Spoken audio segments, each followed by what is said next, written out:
Welcome to Another Education is Possible, a podcast about education's radical potential.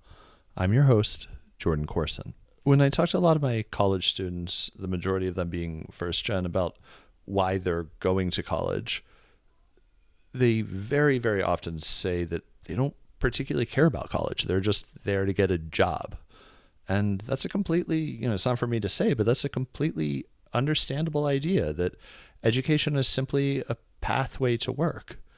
And yet, at the same time, it's also deeply frustrating to hear that. Not to fault any individuals, it's a structural thing. But today's guest, Dr. Molly Hamm-Rodriguez, engages this question. She explores the relationship between work and school and education as opportunity in really fascinating ways.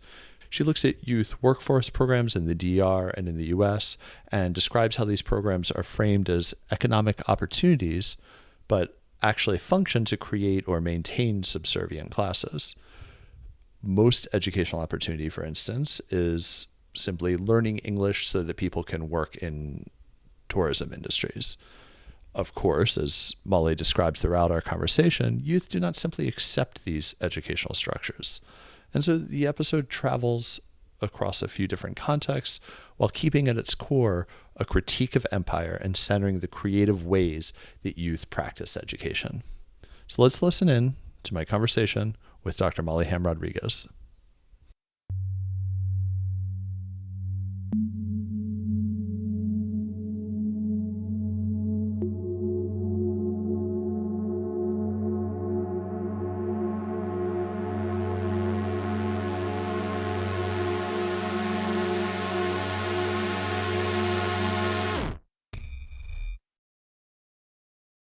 Molly Hamm-Rodriguez, welcome to Another Education is Possible. How are you? I'm good. Thanks so much for having me. How are you? I'm doing okay, thank you. It's great to have you on as a guest. We've known each other for years, but can you just start by sharing with listeners a bit about who you are and particularly as it relates to your work? Sure. So I'm currently an assistant professor of social foundations of education at the University of South Florida, and I focus on anthropology of education, comparative and international education, and language studies more broadly. Before this position, I was doing my PhD at the University of Colorado Boulder. I was in the bilingual education PhD program, which had quite a domestic focus on bilingual education, but I was able to sort of continue my path and my interest in international work, which I had really started in two ways. One, I think when we first met, when I was at Teachers College in the master's program in international educational development, which funny enough, I had gone there because I wanted to study bilingual education from a more domestic focus and ended up in pushed more towards of my own volition and also because of the faculty expertise really going more into international work. And then after that, so sort of between my master's and the PhD for 5 years, I was the associate director of a nonprofit organization in the Dominican Republic called the Dream Project. And that experience was really formative for why I pursued a PhD and then the dissertation work that I did in the PhD because I returned to working in that same context. And that really inspired a lot of the questions that I had and that I continue to investigate in my work. Thanks. And so your work takes up a lot of the idea of like language power, international relations, all this, but I want to actually zoom way out and start with just a big question that's popped up a few times in the podcast. So there's this common sense idea that education is opportunity. So you go to school and it allows you to get a good job, build a better life, all of that, both in the context of the DR and the US. Could you talk a little bit about what do you think of that? Is education opportunity? Opportunity for what? Yeah. Well, one of the areas that I'm really interested in looking at is youth workforce development and career and technical education, and how those types of programs in particular mobilize that discourse of education as opportunity, especially economic opportunity. And the common sense, narrative around those programs is that, and the way that they're designed, is that if you design your educational program around a locally productive labor market, right, then students will automatically have those job opportunities that they're seeking to provide them. And so one of the things that I've really been looking at in my work in the Dominican Republic, because I worked on the coast, and so tourism is one of those main locally productive labor markets. So yes, there's a lot of tourism. Tourism investment comes with this idea that it's generating jobs, and that's kind of how the government sells more tourism, right? So if we bring in more tourism, we bring in more jobs, we bring in more opportunities. So that starts shaping what happens in educational spaces, especially in ones that are more oriented towards workforce development. Some of what I've been looking at is, well, what does that mean in terms of how youth opportunity becomes constrained? Does it become then linked only to jobs in tourism? And then if that's the case, right, if youth start being funneled just into particular jobs that's in the locally productive labor market, we know that that's stratified because we know that that's because the types of jobs that are available in tourism typically are extractive, exploitative, seasonal, don't have benefits, all of those things. We know that it's not the children of the Ministry of Education's officials, the Ministry of Tourism's officials that are being trained to go into those programs. We know that it's mostly public school students. We know that it's mostly racialized students. We mostly know that it's students from marginalized communities, lower socioeconomic status. So it's reinforcing, right? In the name of economic opportunity, it's still creating a very stratified educational system and economic system. Now, a job for many of the students that I work with is better than no job, but that's a result of the government's underinvestment in people's livelihoods. I don't think young people would be choosing to work in tourism. They might, right? But they wouldn't be choosing to work in an extractive, exploitative job if they had other options. But I think the government sort of looks at it as, well, there's very few economic opportunities. And so if we can provide any, right, no matter what the conditions are, then that's fine. And so that's kind of one of the aspect of the narrative that I try to deconstruct, that it's really not just about any opportunity, right? The opportunity should be supportive for students. It should be protective for them. There should be opportunities for advancement and so on and so forth. So it's almost like constructing schooling in this opposite way of how do we build school to support the human capital that we need in this space, which also makes me wonder, like, why do you even need school for that? Why is school a funnel towards these specific jobs? Yeah. And I wonder, and then I really want to touch on what you're talking about, the vilification, criminalization of minoritized youth. But before we get that, maybe could you situate us within the area where you're conducting this research? Mhm. So my work is in the north coast of the Dominican Republic, and it's an area that has received investment in tourism for many decades. It's kind of gone back and forth in terms of high periods of tourism investment and lower periods of tourism investment. But what differentiates it from some other areas like Punta Cana, which might be more well known, so the area that I work in is Puerto Plata. What differentiates it from places like Punta Cana that rely on all-inclusive resort tourism style is that Puerto Plata is much more foster. There's some all-inclusive resorts, but it fosters a lot more interaction between tourists and people who live their everyday lives there, Dominicans and Haitians. So that does make it unique. There's a lot more contact. There's a lot more just everyday interaction. And I think that changes that dynamic in a couple ways. One, it does provide, I think, some more of the opportunities, the economic opportunities that tourism supposedly promotes, because there is more space for the tourist to support a local business, for example, or to support a local tour guide, or to really engage with Dominican workers or Dominican community members in a way that you don't see at the all-inclusive resorts. But still, that's part of the marketing of tourism in that area, is that it does promote that type of contact and it's authentic and that sort of thing.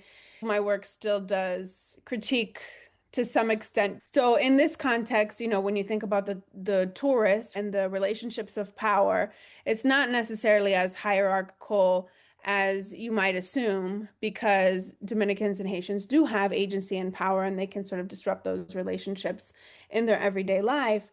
But that level of contact also isn't automatically translating into economic opportunity, because it's raising the prices of the cost of living, right? It's gentrifying communities, pushing people out. It's making it much harder for the average everyday Dominican to make a living, to pay the rent, to purchase food, and all of that sort of thing. So that's not typically talked about in the Ministry of Tourism's campaign for bringing more and more people into the country.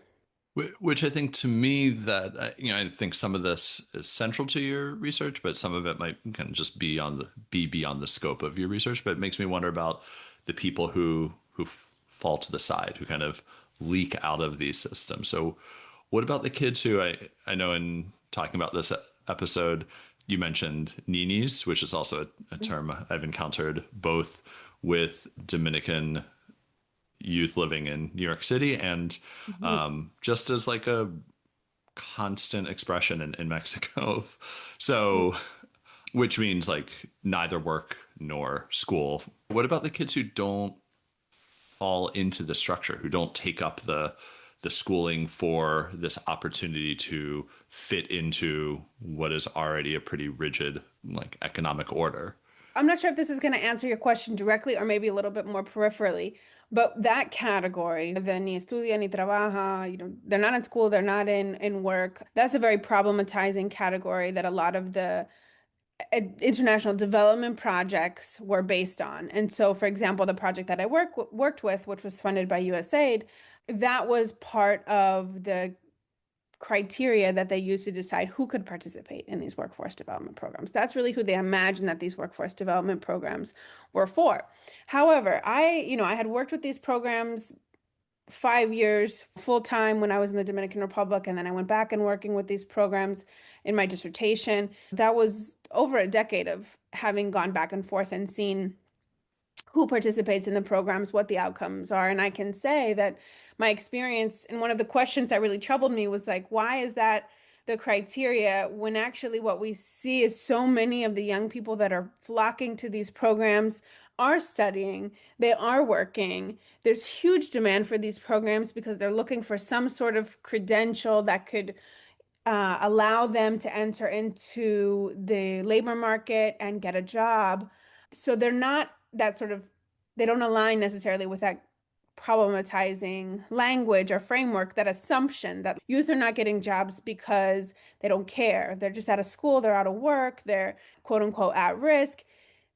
That was really not the case for a lot of the most of the young people that I worked with, and this is hundreds of young people over the years, hundreds and hundreds, thousands.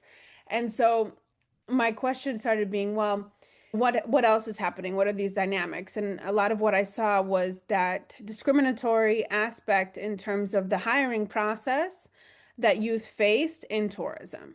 So they were constantly being framed as not having the right skills, even though they were educated. Some of them were in university, many of them had completed high school. They had gone through these processes, but they were framed as not having the right skills. A lot of these were sort of Western ideas about customer service and how they should be interacting with customers. A lot of it was based on language, and so they needed a particular level of English in some cases. However, that was not true for the students of Haitian descent, so that even if they spoke English, they were discriminated against racially, ethnically, documentation status.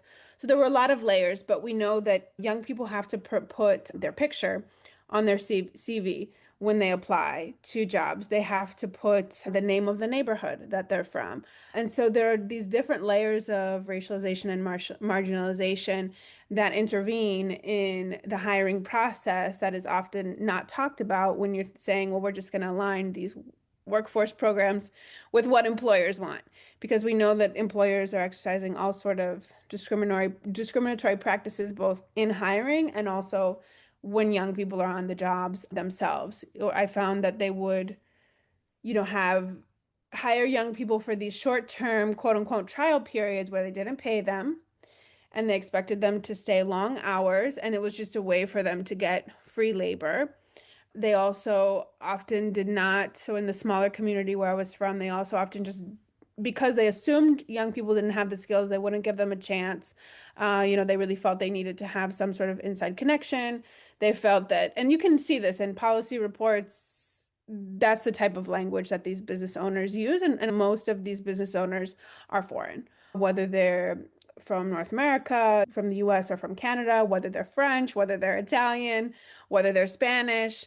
And so they're using these lenses in their hiring processes. So it's there's a disconnect for sure in terms of who the young people really are and who they're believed to be. Mhm. I'm wondering where, I mean, of course, you're talking about it throughout, but I'm wondering where U.S. empire comes in here. And in particular, you're mentioning that you were on a USAID project. Mhm. And of course, that's just one of the many ways in which this factors in here. But um, that's certainly a topic to Yeah. discuss now that you critically engage and try to disrupt this notion of education as human capital and the ways that this operates. But also, it was similar to a lot of people who from the left have been critiquing USAID for years, but also don't want these programs to just instantly go away. So I'm interested in what does that look like now specifically, but also where is the U.S. within all of this more Mhm. broadly?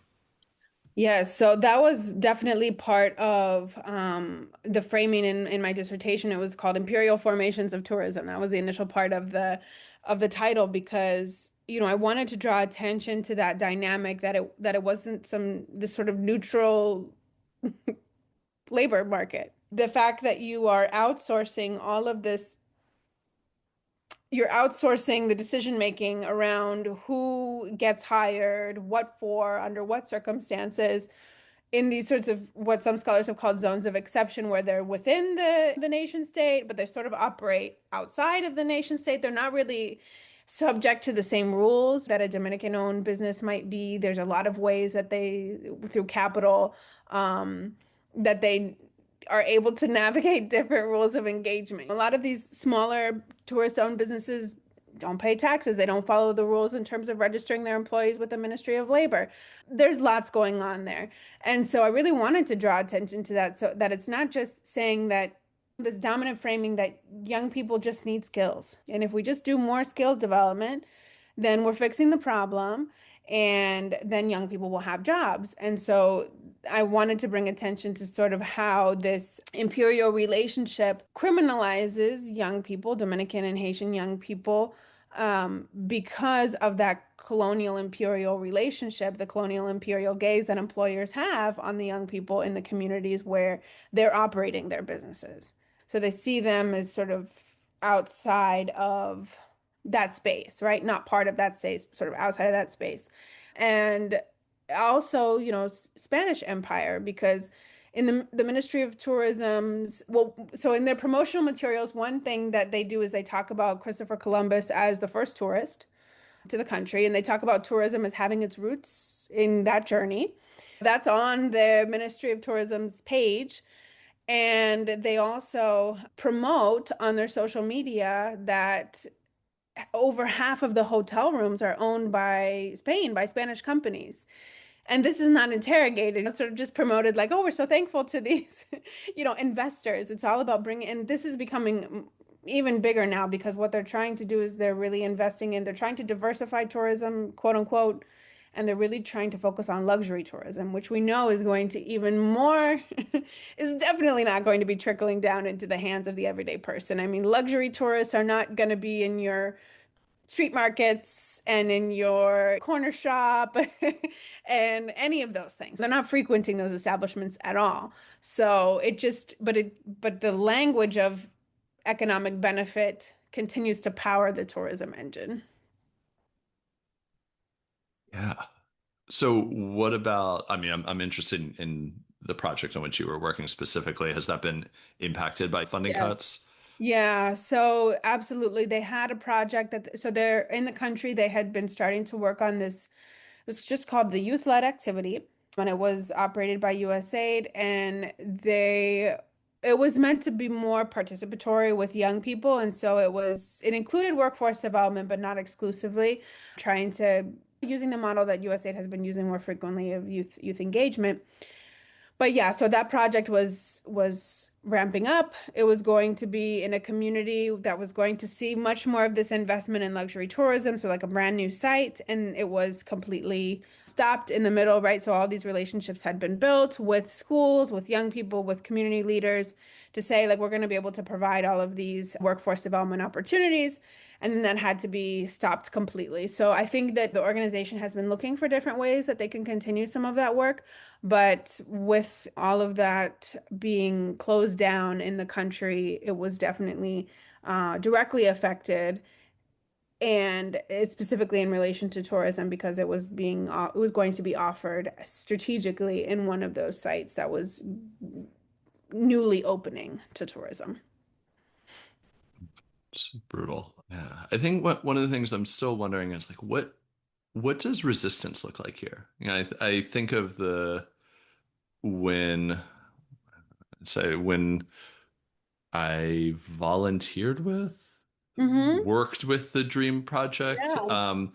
One of the fascinating things was this kind of like anti-tourism economy that we learned about, and I would I would love to hear about like the kids who might be labeled as ninis but are resisting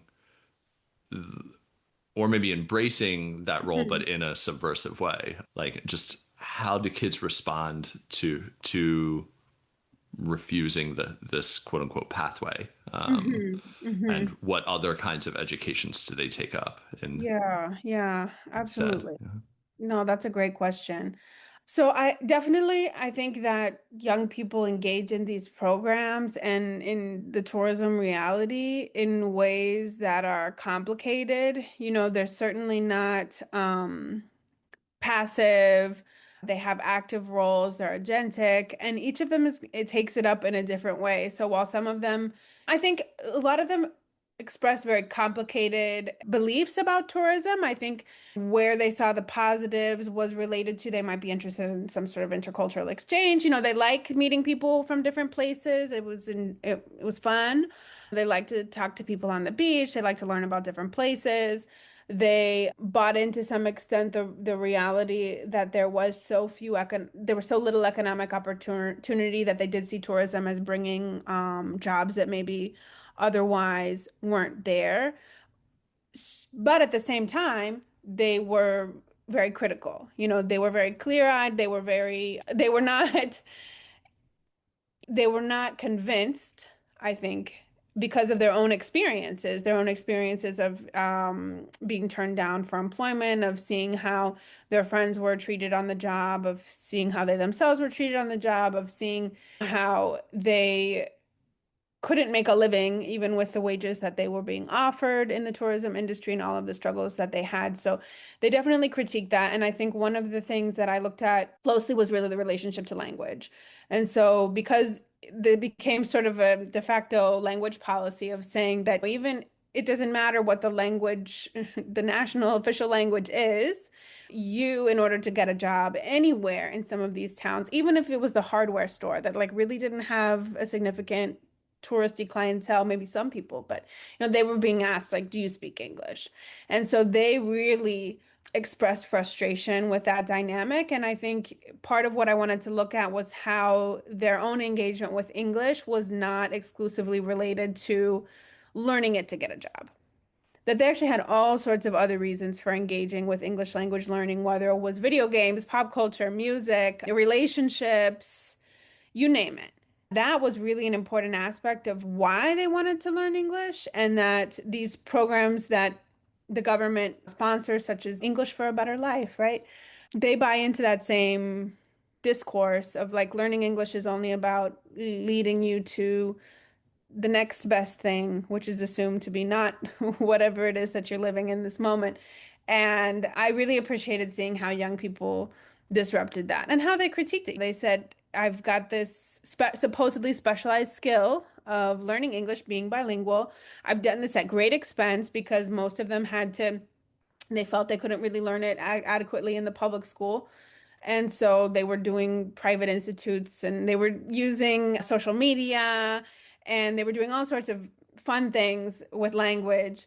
But they realize like it actually doesn't matter that I'm bilingual because it's not treated as a specialized skill in any way. And it doesn't qualify me for any better employment because of where I come from, right? How I'm racialized. It's not the same being from lower socioeconomic status and being positioned as needing English for tourism as it is for going to a private bilingual school, having bilingualism just as part of your life, and just assuming that that language is going to lead to elite opportunities. So they were very critical of that, and I think they used English for their own purposes in a lot of ways. I love that. The idea of, I mean, I love it in the contextualized nature in which you shared it, but just the broad idea of education serving curiosity, pleasure, joy, situational, right? I want to learn English so I can play this video game that I'm interested in. It's such a beautiful idea and also so difficult to imagine, whereas it's so easy to imagine learn English because you got to get the good job at the hotel, which is the one pathway that is available, and your education is a pathway to basically service. The way that you bring in language does make me wonder then, moving to maybe the core of empire, how this plays out in the US. And particularly, we are in a moment where, of course, the cosmopolitan image of somebody who speaks 10 languages and travels the world continues to be a central part of this imperial vision of America. But also, we're in a moment where English might become the language of the United States. And there are kids who are multilingual learners who might be left out of that, and that might be left out of the pathways that are involved in that discourse. So kind of a hard pivot. What does all of this look like within the US? Yeah, one of the things that worries me about the many things that worry me about this moment that we're in and that English is official language executive order is that, I mean, I think for years, language programs have leaned into the idea that language is a marketable skill. Bilingualism is a marketable skill.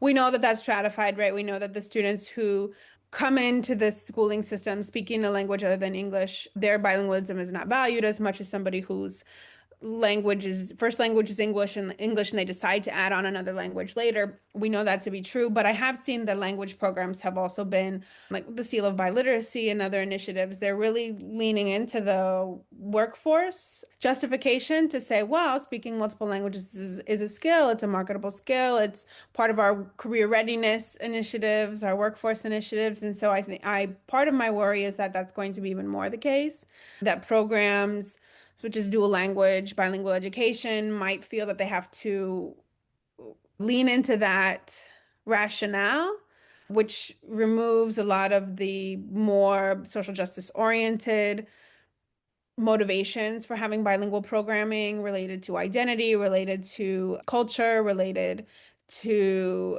just the justice-oriented origins of bilingual education programs that were for sustaining linguistic and cultural identities, right? And not just suggesting that these could be mobilized in the workforce and that their value lies within in as much as they can do that. The other thing that I've been thinking a lot about is this America's Talent Strategy, Building the Workforce for the Golden Age, which is a report that the Trump administration emitted. And they don't necessarily talk about language, but they do talk a lot about their America First vision for workforce development, which includes restrictions on who might be eligible for these programs related to immigration status, citizenship status. And so that's really worrying to me as well, because we see that the current administration is really heavily invested in workforce development as the model for education. They really are linking education to the utility of education, public education to its workforce outcomes. We see that with the workforce Pell Grant. We see that with how they're pushing out humanities-oriented programs and they're wanting universities to be reporting on how economically productive their graduates are. This isn't brand new, but there's definitely a renewed push for it. And so I think as that sort of gets emphasized in all of the levels. I think we're going to see more and more of an emphasis of the funding streams that are going to be looking at that linkage, which is going to be pushing programs to design their own initiatives linked to that so that they achieve those goals. And one of the elements in this report was is really talking about different from the Dominican Republic, right? It's talking about good jobs. So for in the US for a long time, there has been this idea that for with workforce development, we do want good, quote unquote, good jobs in terms of thinking about the wage element, that it's not just any job, but we want our programs to be able to allow people to have a living wage, which I think is important because that was one of the things I critiqued in the Dominican Republic. However, it looks like what they're pushing towards is trying to, so if they're assessing the any program that's funded, right, by the US Department of Labor, as they are trying to evaluate the success based on the labor market outcomes, part of that's going to be looking at how in demand were the jobs and how much people are making as a result of their participation in these programs. And they have some language in this report that essentially says that they assume that people without citizenship status wouldn't be able to meet those requirements of getting this higher wage, right? So they would not be eligible for these programs. And so what does that mean in K through 12 education, right? Because those we're moving some of the functions of Department of Education to Department of Labor. How much of that is going to then say, we already know that students with different documentation status can't participate in all of the workforce development programs. They can't do some of the industry certifications because they don't have the documentation status needed in order to get those licensures. So as the government leans more and more into that, I think we're going to see that resurging as an issue in new ways. Horrifying. My skin is crawling as Yeah. every time we talk about these things Yeah. is uh, so then I guess to kind of bring everything together, I don't want to be like, what is the solution? Solve US empire, the history of colonialism in the DR. But like, you definitely teased out really strong and nuanced critiques and offered visions of resistance, but like where is possibility, or where do you see Mhm. maybe alternative forms of education Mhm. emerging? Yeah. Well, being based in Florida, we face a lot of constraints. And I think the experience of working here at this moment has definitely reminded me that despite repressive policies, people do what they need to do, and that's educators, students, schooling spaces, non-schooling spaces, to provide the type of education that is really needed in our world. So even though there may be these policies out there that suggest all the things we should not be doing, that try to outlaw all of these things that we know have made a real difference in people's lives, that work continues. So I think that to me in and of itself is inspiring and motivating.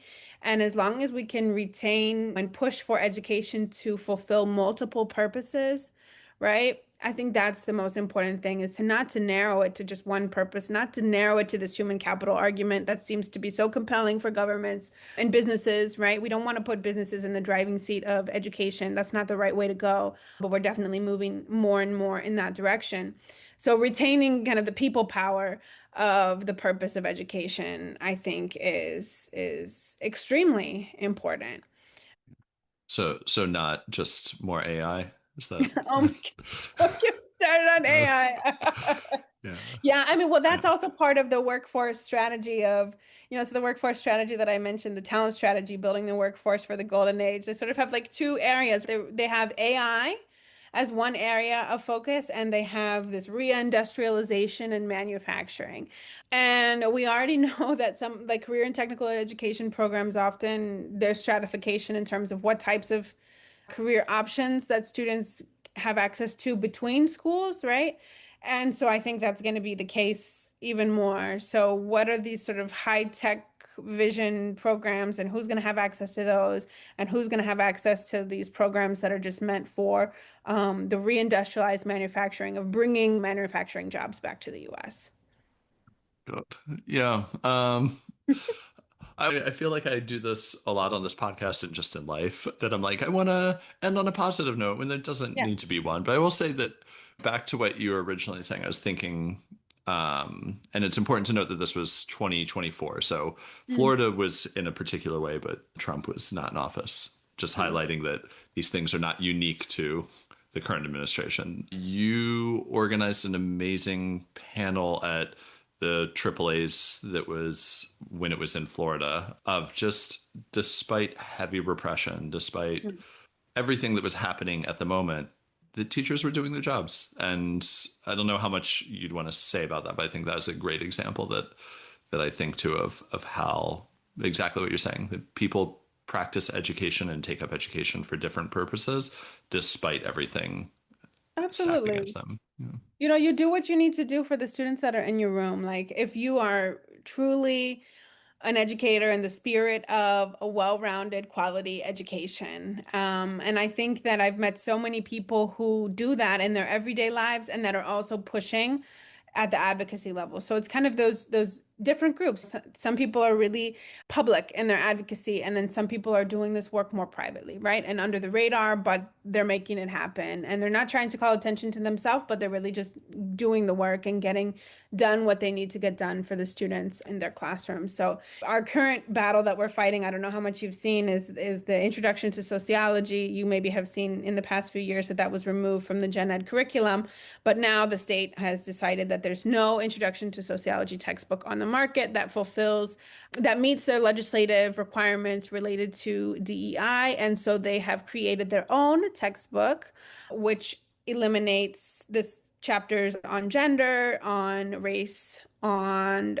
global inequality, and probably a few others. So it's a much reduced textbook. And so what do, right? In those moments, is the textbook our only source of information? So this is certainly a major threat that government officials think that they can legislate what it is that is taught, but that's also not new. And I think people find a way both within advocacy and then even if they are required, right, to legislated mandated by their institutions who say if you teach an intro to sociology, you must use this textbook.